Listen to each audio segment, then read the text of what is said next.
Olha só, Rafa. Aqui a gente tem duas paralelas, a reta R e a reta S, cortadas por uma transversal, que vai ser a reta T. Eu acho que foi esses os nomes que eu dei para as retas. É o seguinte, lembra que eu falei? Só vão ter duas situações. As situações em que os ângulos são congruentes, ou seja, eles têm o mesmo valor, são iguais, e as situações em que a soma dos ângulos tem que dar 180.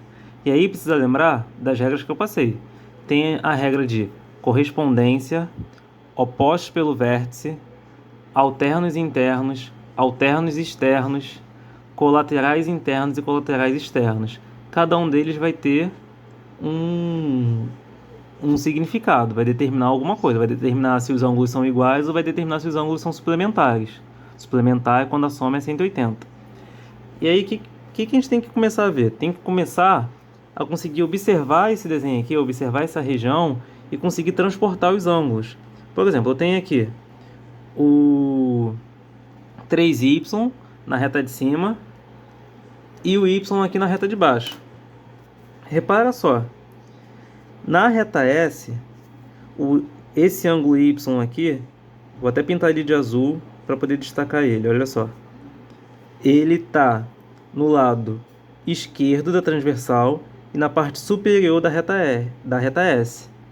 Se você olhar lá para cima na reta R, você vai ver que existe esse mesmo espaçozinho aqui, ó, do lado esquerdo da transversal, isso e na parte de cima da reta R.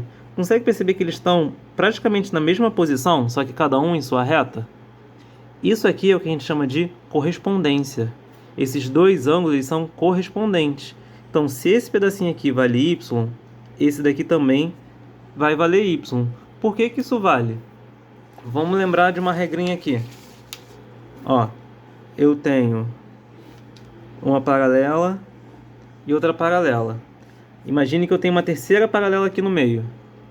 À medida que eu vou inclinando essa paralela, olha, eu vou formando vários ângulos. E esses ângulos, ó, aqui, a inclinação que eu tenho aqui, ó, a abertura que eu faço aqui, vai ser igual à abertura de baixo. Por quê? Essas retas aqui, elas são paralelas, estão na mesma direção. Essa daqui, à medida que eu vou inclinando ela, a inclinação que eu faço em cima é a mesma que eu faço embaixo. Por isso que os ângulos vão ser correspondentes. Certo? Não pode esquecer isso. A abertura que a gente vai fazendo em cada um dos pontos, ó, a daqui, vai ser a mesma que a daqui. Correspondência. Então, vamos voltar lá para a questão. Então, ó, como a inclinação daqui é a mesma que a daqui, dos dois pedacinhos que eu pintei de azul, se esse pedaço vale y, o de cima também vai valer y. E a gente vai ter o seguinte, ó, agora eu tenho que lembrar aqui do meu ângulo raso, ó, que é o ângulo, lembra que eu usei o exemplo da gente abrir o caderno e a gente forma o ângulo que é um arquinho, ó, o ângulo raso ele vai ser uma reta toda aberta, ó. Imagina que eu tenho um ângulo assim. E aí eu vou abrindo esse ângulo até ele ficar totalmente retinho. Isso daqui vai ser o ângulo de 180 graus. Tá vendo? Quando eu faço esse arco aqui, que é meia volta, ele é meia circunferência, a gente chama de 180 graus. Então, ó, se esse pedacinho aqui vale y e esse pedaço aqui vale 3y, quando eu junto os dois, ou seja, quando eu somo os dois, eu vou ter y mais 3y igual a quanto? Igual ao ângulo raso, igual a 180. E aí, ó, y mais 3y. Ah, professor, me perco quando tem letra. É só você imaginar que é uma coisa. Por exemplo, o y pode representar reais. Então, se eu tenho R$1 mais R$3, eu vou ter R$4. Ou então, brigadeiro. Eu tenho um brigadeiro mais 3 brigadeiros. Eu vou ter 4 brigadeiros. Então, é sempre que tiver dificuldade de fazer uma continha com letra, transforma a letra numa palavra, numa coisa, porque vai ficar mais fácil. Então, ó, y mais 3y, 4y, igual a 180. Agora, ó, lembra que quando a gente está resolvendo uma equação, qual é o nosso objetivo? O objetivo é que a letra fique sozinha. Eu quero isolar a parte literal. Quem que está me atrapalhando aqui? Esse 4 está me atrapalhando. Então, o que eu tenho que fazer? Tem que fazer um jeito de ele desaparecer daqui. Quando a gente tem um número ao lado de uma letra, isso é uma multiplicação. Certo? Então, tem aqui 4 vezes y. Qual é a operação inversa da multiplicação? Qual seria a operação contrária? Vai ser a divisão.